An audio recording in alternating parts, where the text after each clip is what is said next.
Welcome to another session of #LDeduchat Leadership Development in Education Online. We are about halfway through now a series of webinars finishing in July. Today we have Andrew Cowley, who will be discussing workload and wellbeing, obviously at the top of our agenda at the moment, which is workload and wellbeing for support for staff and for students. And I suppose all stakeholders in general, including parents, and how do we manage that? So it should be a fascinating session. We've also got on Twitter today, we've got Julia Spence doing a Twitter takeover of @ChilternTSA. So if you are on Twitter, do head over there. Follow us if you're not following us already. Join in the discussion on Twitter with Julia @ChilternTSA. Do follow us. So without further ado, Andrew Cowley's presentation. Enjoy.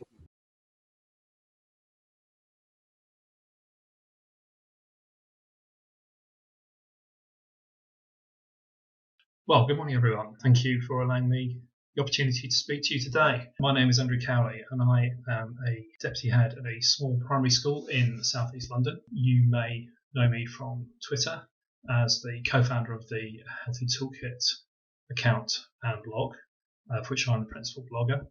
And as a result of writing that blog, I was commissioned by Bloomsbury Education to write a book entitled The Wellbeing Toolkit, which has been out for about a year or so. Here it is, and today I shall be basing my session partly on some of the content included within that, together with a few hints and tips, particularly relevant to the situation we find ourselves in at the current time. I'd very much like to thank Sofiane, Arv and Claire for giving me the opportunity to speak to you today, and I'm delighted to speak to you about how we might lead and manage wellbeing in our schools, particularly in the era of the virus. Well, first of all, what is wellbeing? State management and intervention in wellbeing is not something new. So everything we're seeing at the current time is actually not a surprise. If you go back to the time of the Black Death and the plague in London in the 1660s, state intervention and management of disease is seen very clearly.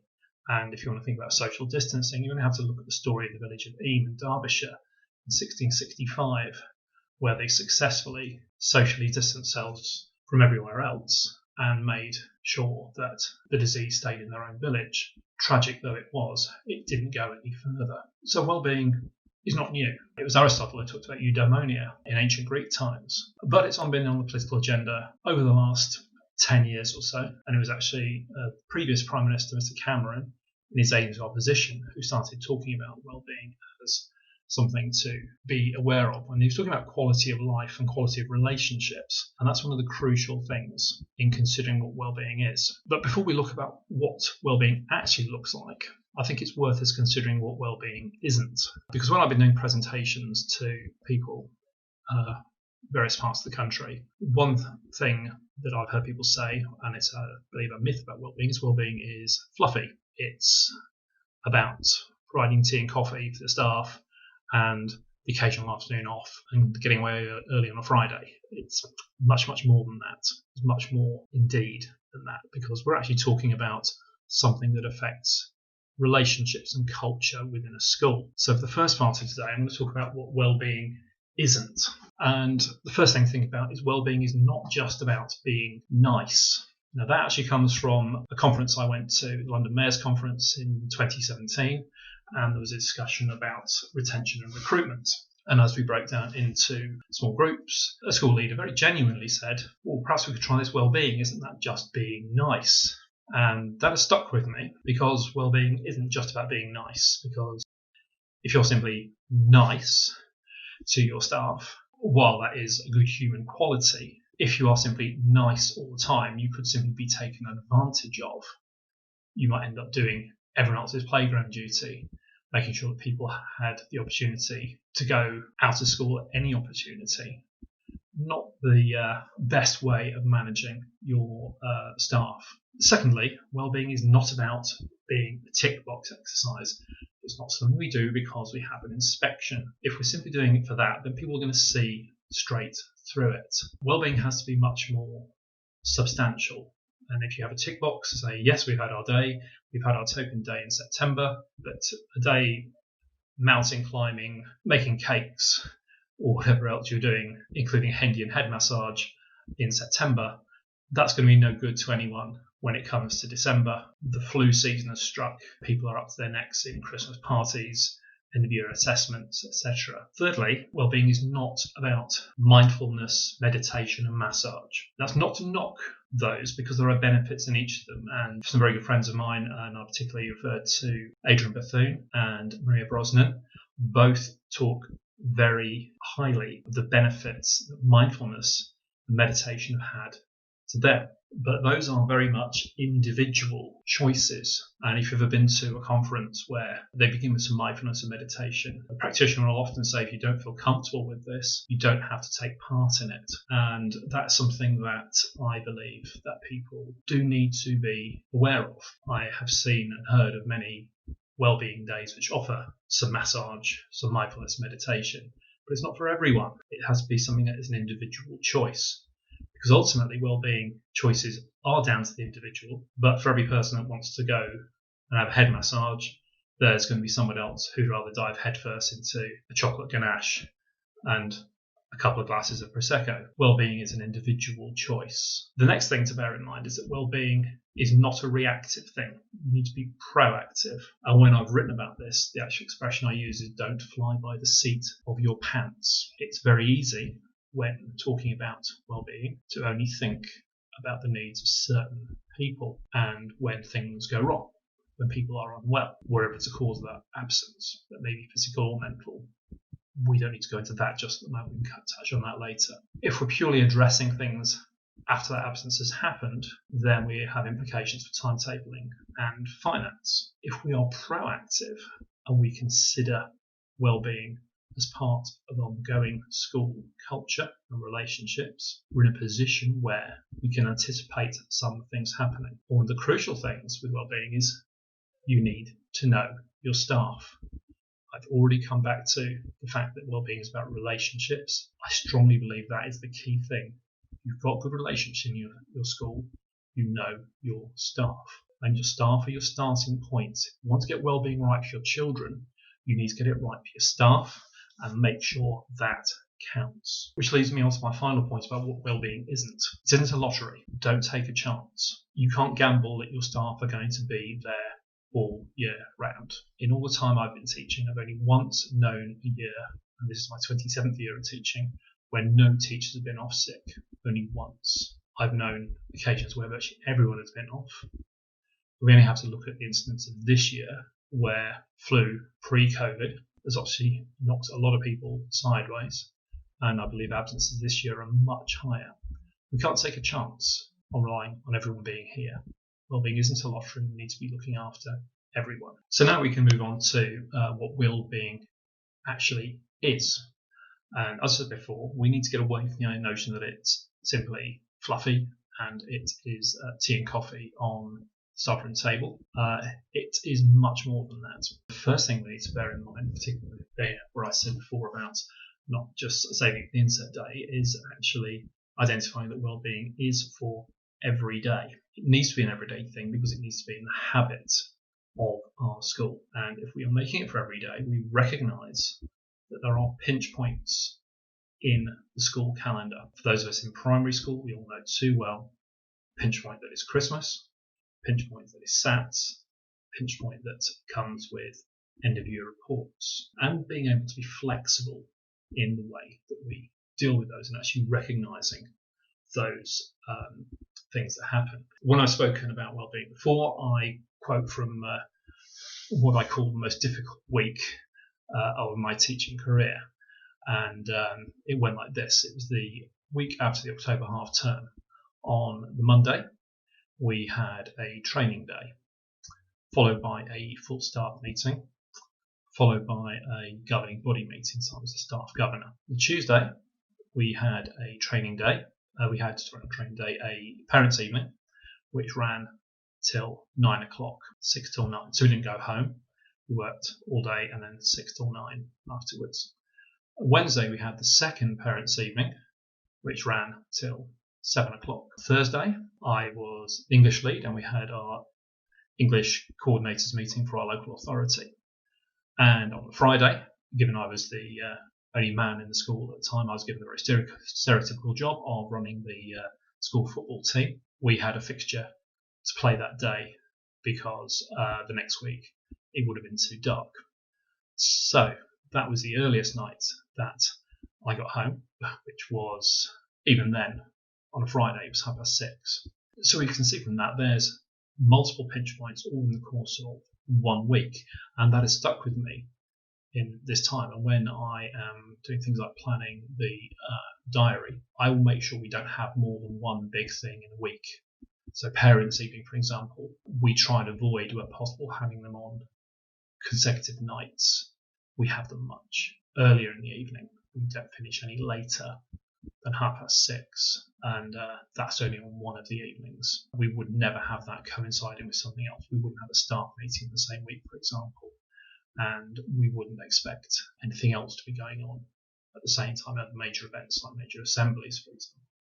Otherwise, it just piles the pressure on people, because that's recognising that they have their day-to-day jobs to be doing, their regular teaching, but the additional things on top do add the pressure.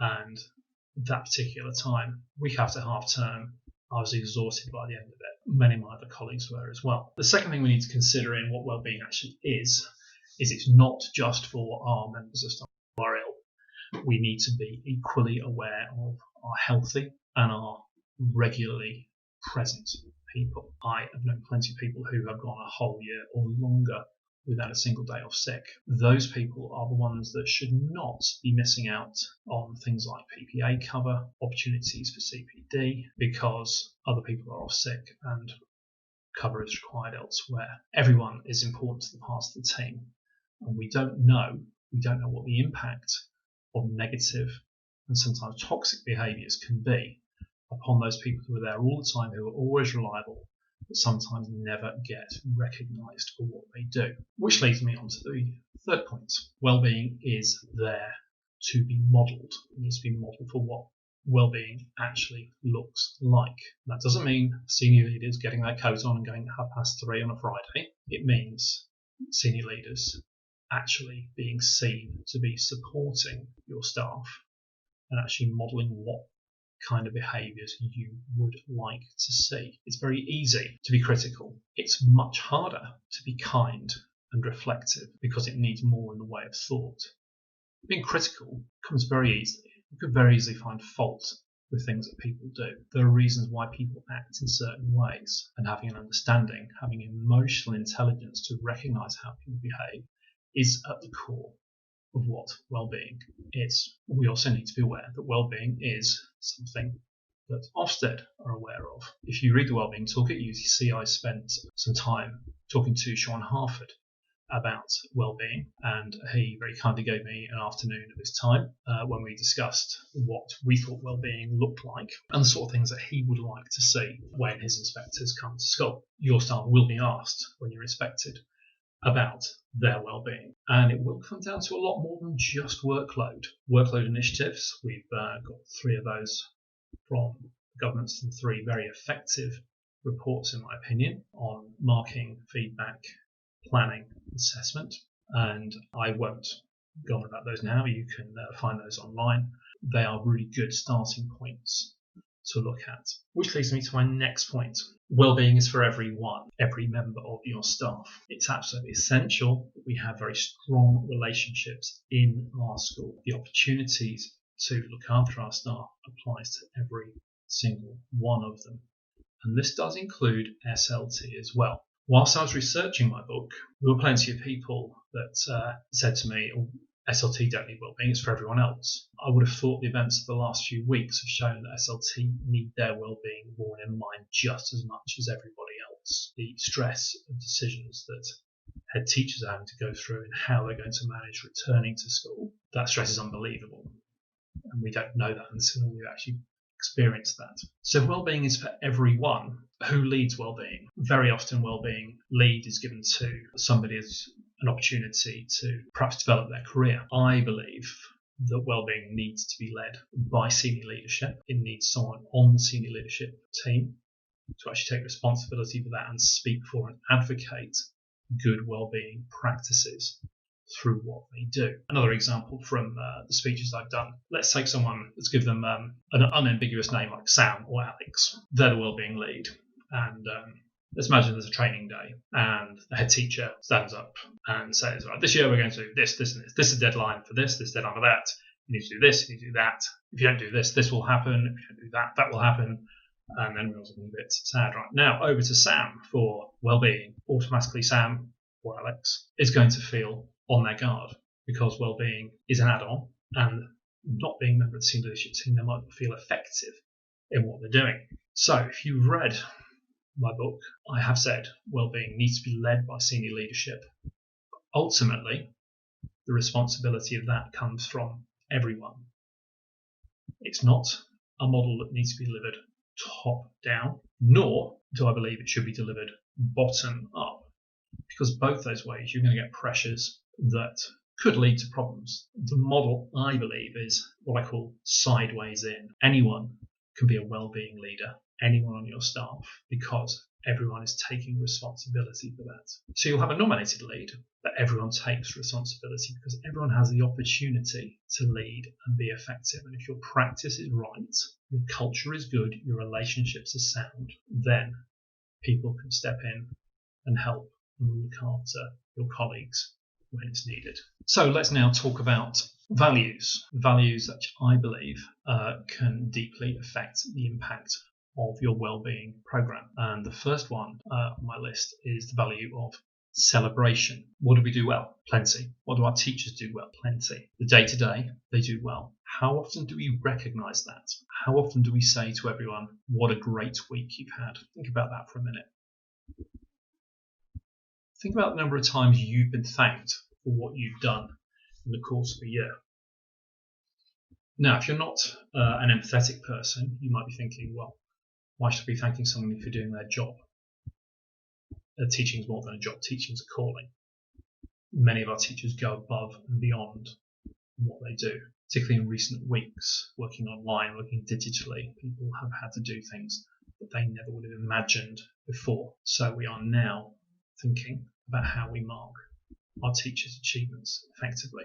What I do in normal weeks, we have a weekly newsletter. There's a thank you section every week that acknowledges those special things that people have done. They've run an assembly, they've covered something else's time, they've taken a trip, they've done something special for the school. But I make sure that I cover everyone on a regular basis, even for something that might be relatively minor, because every single member of my staff is very, very important, and we need to acknowledge that. When I took on my role of as deputy head, we have a cleaner who's quite a character, and she said to me, "Do cups." And why should she? Very, very clearly, she made out to me, if I left cups on my desk, she'd clean around them, but she wouldn't pick them up and put them away or clean underneath them. Because we need to have respect for the roles of every single member of our staff. We celebrate and recognise every one of those. And every single person in the staff is important, whether it's the cleaner or the head teacher, the class teacher or the office manager.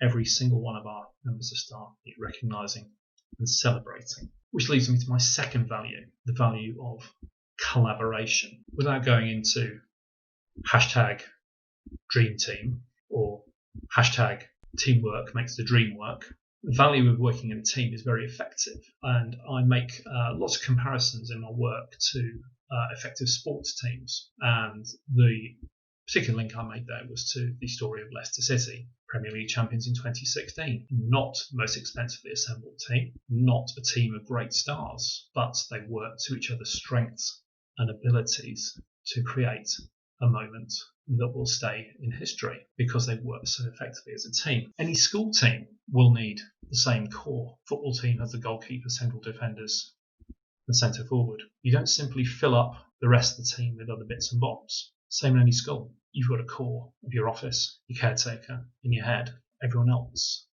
The value to everyone of that team is absolutely essential, and recognising and celebrating that team is vital too. Next, we need to be very aware of the value of respect.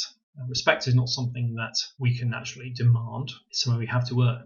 We can't demand it simply because we're in a position of being a senior leader. You have to show what you do. You have to live that respect. If we do not act in a manner that is respectful, then we are going to find the culture in our school challenged. But respect needs to be enforced, because we're not going to get everyone in our school who is going to support exactly what we do. And I don't want to spend too long on this, but where there is a lack of respect in a school, this allows the opportunity for workplace bullying to take place. And when I was researching, I intended to touch briefly on workplace bullying, but the most revealing thing was that many people felt that bullying is not simply down to senior leaders. There is bullying from all aspects in some schools, from teachers, from teaching assistants, from office staff, from caretakers, and it needs to be recognised where it happens. It doesn't go on everywhere. Let's not make out it's every single school has got this happening. But there are plenty of places where it does, and I do hear of plenty in my role when I'm blogging and answering tweets, and sometimes through direct messages, that people have experienced things which are quite toxic in terms of bullying, and where it comes from is surprising. So if there isn't a level of respect, that is going to be something that people are going to find difficult, which leads us on to trust. Trust your staff. If you know your staff, you will trust them. We have to be able to trust people individually, but we have to have an institutional and organisational level of trust as well, in that we trust our staff to contribute to each other's well-being and workload and to support each other. If we have an environment where trust is encouraged, that is highly, highly supportive of each other. Where trust is lacking, that is going to make people fearful, concerned, and worried for their future. So, for example, if we look at things like observations, people feel observation is there to catch people out, whether as a formal observation, which is now a thing of the past, or whether it's on a learning walk. Where there is a lack of respect and lack of trust in a school, people are going to feel that's there to catch them and to be used against them. A trustworthy and respectful school will have learning walks and observation as an opportunity to develop staff and develop children, and not be used in a way that is going to be quite so negative. So the next value is the value of support.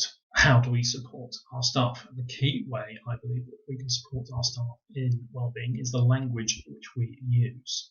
And if we are positive in the language that we use, we are going to actually enable the opportunity for our staff to thrive. If our language is negative, people are going to feel challenged and anxious. If we are positive in everything we do, people will feel more enabled. I'm going to quote here direct from the book. If we have a values-led school, the whole staff need to believe in values. Cultivating a supportive environment means challenging the perceived negativity of some members of staff and digging deeper to uncover the reasons for this. Support means more than having a poster on the wall with telephone numbers or websites. A member of staff is having a crisis, personally or professionally. It shouldn't be a matter of showing a card in their hand, but a situation requiring a personal touch.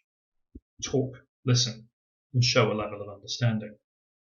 We won't know all the answers, but the human side, the empathy that we show, demonstrates the values we live by. By all means, share the work of organisations such as the Education Support Partnership and local support such as counselling services, but please talk about it rather than point your finger at the poster. Now, talking schools are actually very important. That's something that we've launched through Helping Toolkit that I've run in my school. I know many other schools have done is what we call tea and talk. Now, proper cup of tea, pour it in a pot. It takes time to brew and to draw. We've made a habit on a Friday. First person in the staff room after school gets the teapot on. People drift in. We sit around and we chat. We deconstruct the week. We may chat about all sorts of things, many things not related to school, and that's been especially valuable to many members of staff who've actually said, I could really have done with that this week. That's really helped ease the pressures of the week. So sitting around, cup of tea, perhaps a chocolate biscuit, and just a chance to unwind. I did say before, it's not tea and biscuits on the staff room, but this is more than that. This is actually taking the time to allow people to talk on equal footing and allow the week to go. And actually, that's something that my colleagues have continued through the break that's been enforced upon us. We have an online tea and talk, 4:30 every Friday. Let's just say it may have been accompanied with things other than tea this week, this time, but it's actually helped really show the value of working as a team and supporting each other. Because if people are supported, that's going to help their resilience. And to draw another comparison to the world of sport, teachers face a Grand Slam final virtually every day that they work. Their mental preparedness will help them get ready for that day. If we recognise that they need that preparedness, they need that support, we are there starting to create the place where well-being will come from. The next value is the value of empathy. This is the crucial one, so far as I am concerned. Being empathetic to the needs of your staff. This is where you get to really know your staff. You know what makes them tick. By getting to know your staff, I don't mean just calling them for a chat every so often. Do you know the names of their children, the names of their spouse, where in the world they come from, what they do in their spare time? Or are your conversations simply about work? If they are, I'm suggesting you're lacking some empathy there. Get to know your staff. You will see the way that they actually work. Be open, be very open, and be prepared when you do your well-being survey to have the odd knock on the chin. Because if you're open and you allow people to express what they want to say, you can then act upon that. A good wellbeing survey, well constructed, with the opportunity to allow some open questioning and open answers, will let you really see what your staff are thinking and things you can actually do something about. But that empathy, going back to the fact that everyone can be a wellbeing leader, can't be carried by one person alone. It will drain them. If your overall atmosphere, culture of your school is about relationships, that will enable empathy to flow. And the final value isn't a value at all, but it's the most crucial thing our teachers have, and that is time. We're lucky these days to have PPA. Some people, myself included, have had the experience of having PPA taken away.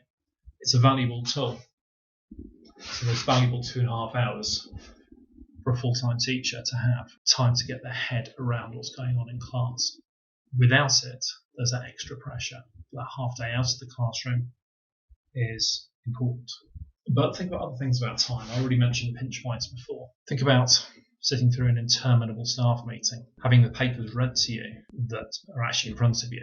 You can read yourselves. The longest one that was reported to me was one in July, lasting 3 hours, going through point by point the diary for the coming term, followed by the rebuke of various members of staff in front of everyone else. The last thing that's needed on the last Monday of a hot July day. Time is vital.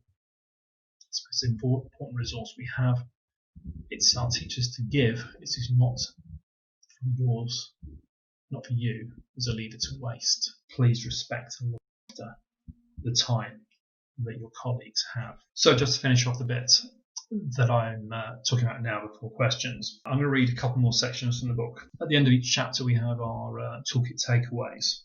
Chapter 1. As a school you need to reach your own definition of what wellbeing is, because every school is different. Wellbeing in a small village primary school is going to look very different from wellbeing in a larger and comprehensive.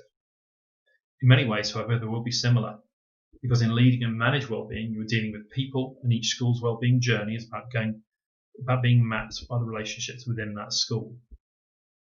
Wellbeing is not about being nice, it's often about being hard, and sometimes making some harsh decisions. In setting out your strategies for wellbeing, starting points and high expectations will set your journey in the right direction. And in looking at your wellbeing values, consider celebration. Give genuine thanks for going above and beyond. Keep it real and keep it honest, and include everyone. Collaborate, share, and keep it fair. Build your team, because your team, built well, will cope with times of adversity and challenge.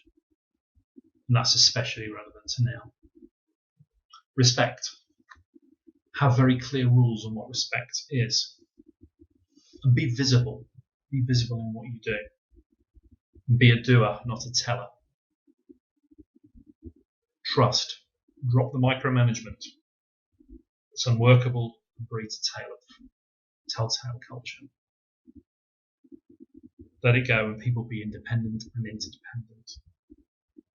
Support your staff. Challenge negative behaviour and actions. Actively promote positivity through your language that you use. Act upon negative language. Outlaw favouritism. Have no favourites yourself. Never fear doing what you know to be right in promoting and protecting well-being. Be empathetic. Act on what your staff say. Listen. And give your time. Just the staff give their time to you. Well-being matters. It really matters. Where it's absent or neglected, dismissed or relegated down the priority scale, where well-being is not supported, where school cultures are at their most toxic, staff will be concerned for job security. In turn, this can threaten their well-being, their mental well-being, their relationships, their livelihood, the capacity to pay their bills and their mortgages. If someone plays games with well-being of your staff, they're playing games with well-being of their spouses, their children, and their other loved ones. Consequences of playing games don't bear consideration. So we absolutely need to put well-being at the centre of our strategies for what we're doing in our schools. Thank you for your time and for listening. We've got some time for some questions now. Thank you. Fascinating, and always with topics like this, quite a lot to digest and think about in terms of what we're doing as individuals and what we're doing as schools and school leaders. Do share your thoughts, share your comments, and also the strategies that you're using within your schools. I think this is a time of definitely sharing, and it's definitely a way of caring for our staff and for our students. So without further ado, what I'm going to do is welcome Andrew Cowley to this stage. Andrew, are we there? Thank you so much for putting that together for us. Great. Well, thank you very much for the opportunity, Arv. I'm looking forward to answering some of your questions that have come through. I've answered one or two by typing, but there's a few which I think it's worth talking about. First one comes from Shireen, who's asked about the assessment deadlines and documents, and thinking about personal challenges teachers are facing at home. My point is you have to know your staff. What are your staff actually going through at home? What are their experiences? What are their positives and their negatives? I think that's really important. Do you actually know the names of your children, your staff's children? Do you know what their partners do? Do you know if they're happy at home, or are they in a stressful situation? If you have a genuinely open staff, then there will be an awareness of what people are thinking about and what they're going through. If you're lacking empathy and you're just seeing your staff just as robots and not as people, then the care for wellbeing isn't there. That's why you actually have to know your staff and be aware of that and make adjustments without looking to be showing favouritism to people. Next question we'll look at is Jackson. Jackson's asked about wellbeing becoming gimmicky, and I can quite easily see that. And being in discussion with various people, particularly in recent weeks, there are people who think wellbeing is literally the free tea and coffee, and that's it. Free tea and coffee is nice. It's something we can all do with. I don't know a teacher who wouldn't get through a day without some, but there is much more than that. And I mentioned the gimmicky days, wellbeing days. I think we all had the experience of that in September, going out a day on an outward bound course, which is great for team building, but it's one day and it's not for everyone. That's key thing, it's not for everyone.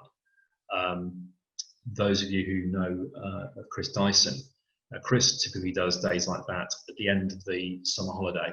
It's not compulsory for people to come along. If they do come along, they get a day in lieu elsewhere in the year, but he recognises that it's not for everyone. If they don't want to take part in that day, you don't have to do that. If we make it gimmicky, then it's hollow and it's meaningless. We need to put meaning to it. Lee has asked a great question. Should schools, colleges and organisations in general create wellbeing charters or policies? Exactly, you do need to.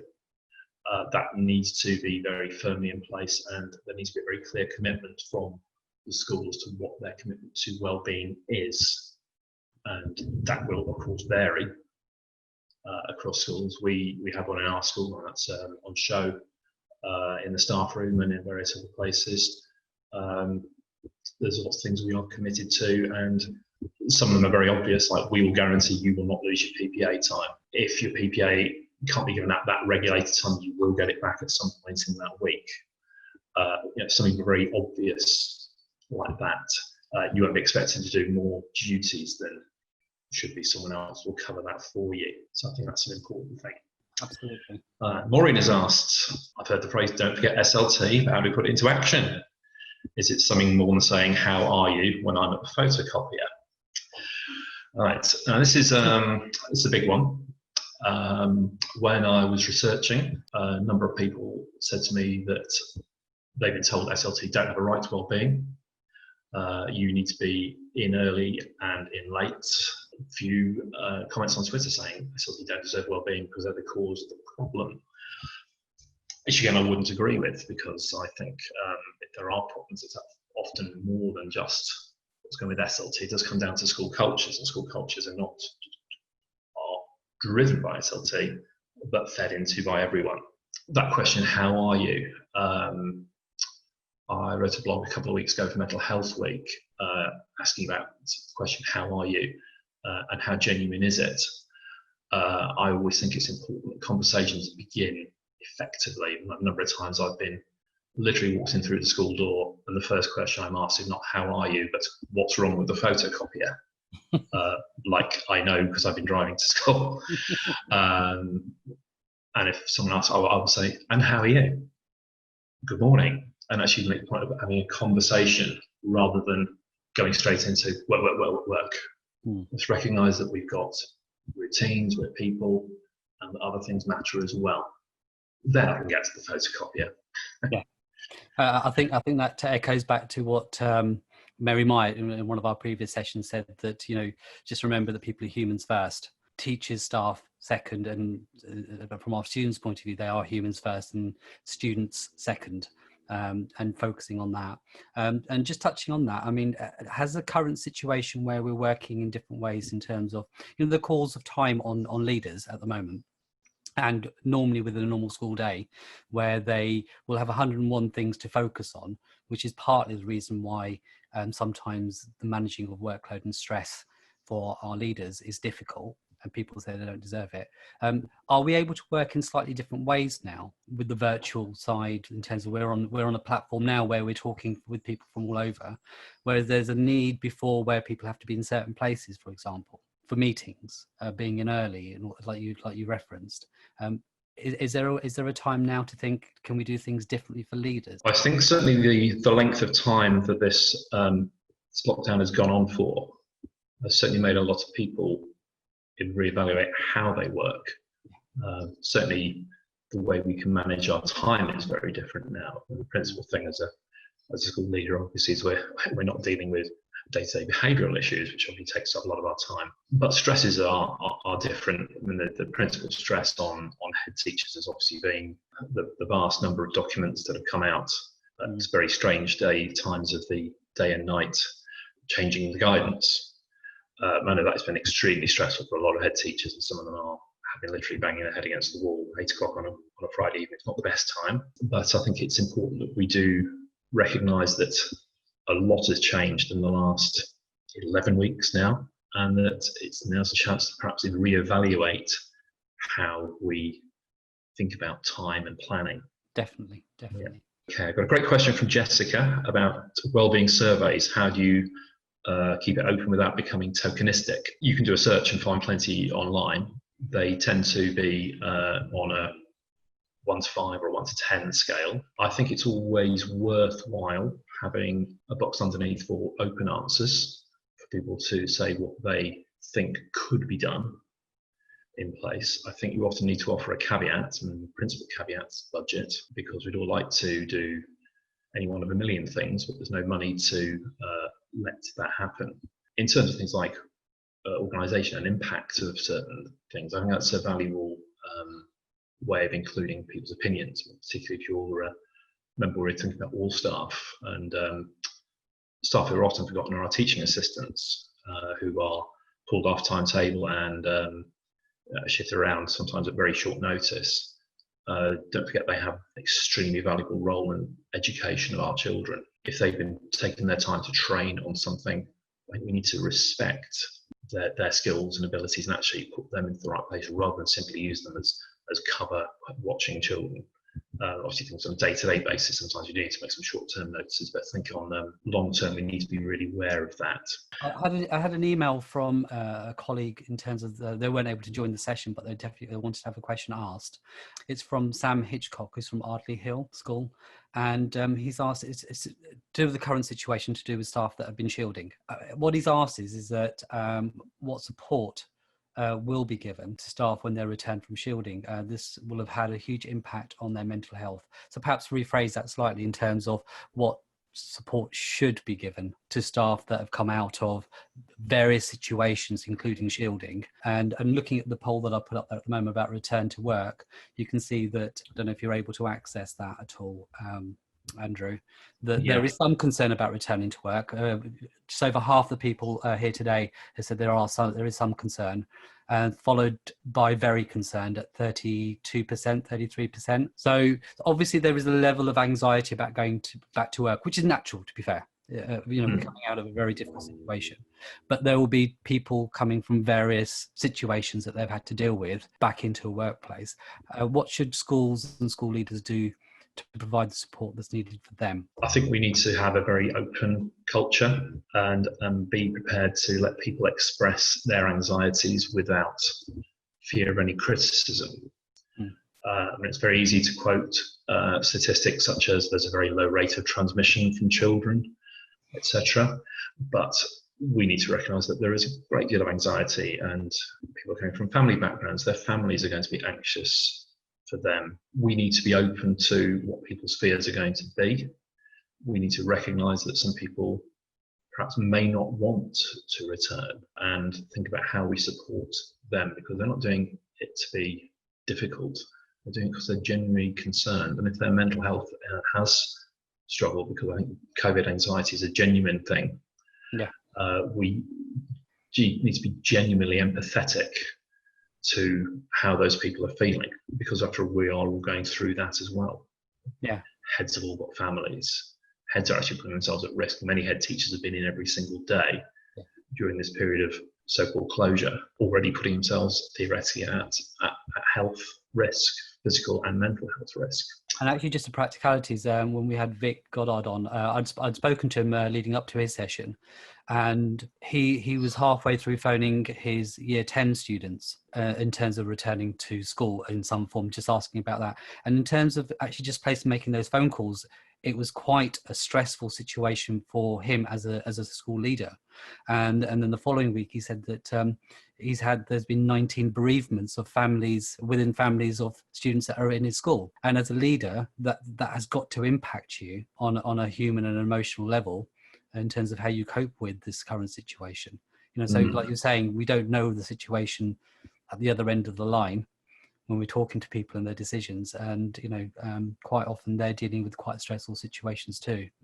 And you don't know how people's resilience is impacted. And I've always regarded myself as quite a resilient person. But one thing I did a few weeks ago, I made sure I called around all the parents in the current class that I teach to see how they were, and just went through register order. And the two children towards the end of the list, their parents worked in care homes. And when they told me the casualty figures from their workplaces, that really knocked me sideways, because obviously you realise what's going on, and that those numbers were just shocking, and that's just two people.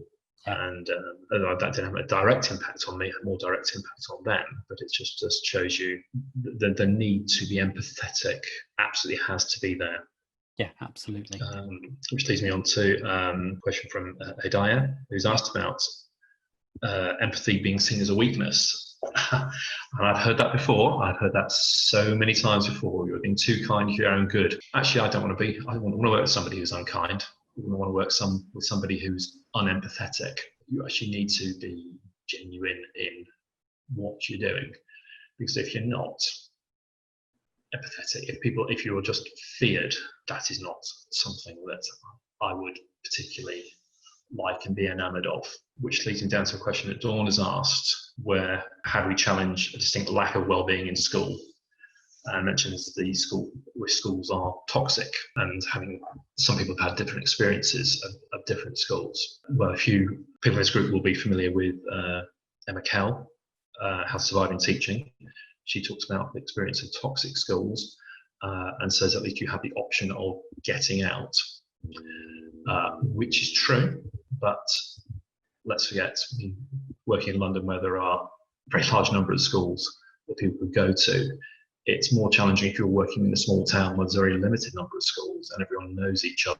How do we challenge it? You need to have people you can trust to speak to. And again, it comes to openness on SLT, people being prepared to listen. If there is nobody prepared to listen, I think that is a very difficult situation to deal with. But my personal feeling is if wellbeing isn't cared for the staff, that's going to be very obvious for the children as well, and any relationships with your parents. I mean, I can only speak from my own experience and from what I've heard and read, but I believe that needs to be the case. Which leads me quite nicely onto Amy's question. Amy's asked about being a wellbeing lead in a middle leadership position and as a mediator. What do I think about that? Well, obviously I've advocated wellbeing lead should be on SLT. I know people say they shouldn't be. My personal feeling is if they can't be on SLT, there needs to be a guaranteed position of trust in place there, and that they will be listened to and not simply pushed aside. I gave an example in the talk about Sam or Alex having their expectation rather dumbed down by some very negative comments beforehand. But if your wellbeing is a priority, and the SLT say our wellbeing is a priority, we will look after you, that's going to very much help, I believe, the person in the middle leadership position. Must not be prepared to be fobbed off with the questions that you got there. Where do you want to jump to, Andrew? Right, so we've got a little timer. Question here from Rebecca about supporting wellbeing of NQTs and RQTs. I think that comes down to having very, very good mentors who make sure that not only are they supporting their professional development as teachers, obviously we want our teachers to be as successful as they can be, but actually helping them to create opportunities that to make sure they are having their own time. We don't want to see teachers burnt out. The number that's burnt out in the first 5 years, and now increasing towards the first 3 years, is quite shocking. And what we don't want to see is an age gap in schools. There's been several points in my career where we've suddenly realised that our staff are either all under 25 or all over 40, and there's a middle ground that's actually essential to have filled in. Rachel's asked about measuring wellbeing. How do you actually measure it? That's quite a tricky one, because wellbeing is by nature quite abstract. I mean, you can get figures, you can look at absence, you can look at the kind of absence and how that's supported. I don't think that's important that takes place. Do I have an example of a wellbeing survey? Darren's just has asked. As I say, there are plenty online. There are some general ones which I've seen. I think you do need to make it specific to your school and your needs. But you need to ask questions like, is there anything else we can do to support your well-being? Bearing in mind realities of budget and time. But general questions like, do you feel supported by your colleagues? Do you feel supported by senior leadership? Are your concerns listened to? Are they taken seriously? I think just on that point of the questionnaires and surveys for staff, they can sometimes have the opposite effect when they're not meaningful and they are not relevant to your staff body. Yeah. Because if you're asked a question that you know doesn't fit your setting, then the question always comes up that have they actually thought about me in terms of the staff member, because this is irrelevant to me, and that can actually have the opposite effect sometimes as well.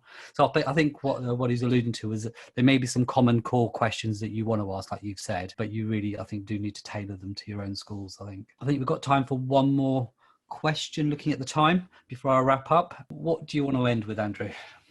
Got some really good questions here. I'm sure I can answer some of these on Twitter if needed. Yep. Yes, someone has asked the name of the book again, so I'll just show hold it up. Hold it up a bit. Hold it up a bit higher. There we go. Wellbeing toolkit. That's available for everyone. That's not my final question. I will. Lost food for thought. So thank you for those. Yes, there was a question about. We had an appreciation cup you could fill and leave for another member of staff anonymously. I've seen things like this. You've been mugged. It worked for about 3 weeks and the cups all disappeared. It's hard to get things back when not all staff agree with the concept. That really goes back to, that's from Samantha. That question really addresses wellbeing being tokenistic. Those sort of things are nice. They're nice things to do. But you need the buy-in, and the buy-in needs to be clear. If it is purely tokenistic, then people aren't going to buy into it. If you are clearly always supporting your staff, that is going to get the buy-in. You need to be visibly doing it. Coming into the staff room, taking your time, greeting people properly. When you come into their room, they don't strike fear as if you're being observed. You just might be coming and say, hello, how are you? How are the children?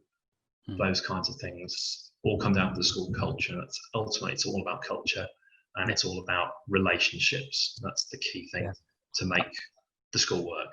I think that's a brilliant place to end. So what I'd like to do is thank you, Andrew. I knew it was going to be a fascinating session. I knew it was going to be engaging. I knew it was going to bring up a lot of issues that people were concerned about at the moment, and I hope the people that attended today have got some of the answers that they were looking for and some strategies to move positively in the right direction. So thank you, Andrew, for your time. Thank you. My pleasure, Rob, and thank you very much for the opportunity, and thank you, everyone. Brilliant. Go on to Twitter if you are on Twitter at Chiltern TSA, and Andrew's also on there as Andrew Cowley. Andrew _Cowley 23. That's the one. 23, but you'll see it if you look for the hashtag LDeduchat. You'll find Andrew because there's been quite a lot of activity online at the moment already. So from that point of view, thank you so much. Do engage with us, do subscribe, do follow us on Twitter. Your views are so important to us. Sharing is caring. I think that old cliche, the more we work together, the better the environments that we create. And that leaning back to what Andrew finished with in terms of creating those better cultures, and what Sam Strickland said yesterday about all the different components that you need within the teaching and learning aspects, etc., and students, in terms of creating those cultures that we want to work in these new times that we face in the future. So thank you so much for your time. Your time, we know how precious it is and how valuable it is, and we really do appreciate you giving up your time. Thank you so much for attending today. This is Arv Cowshall signing off with another session of hashtag LDeduchat, Leadership Development in Education Online. Thank you, thank you, thank you.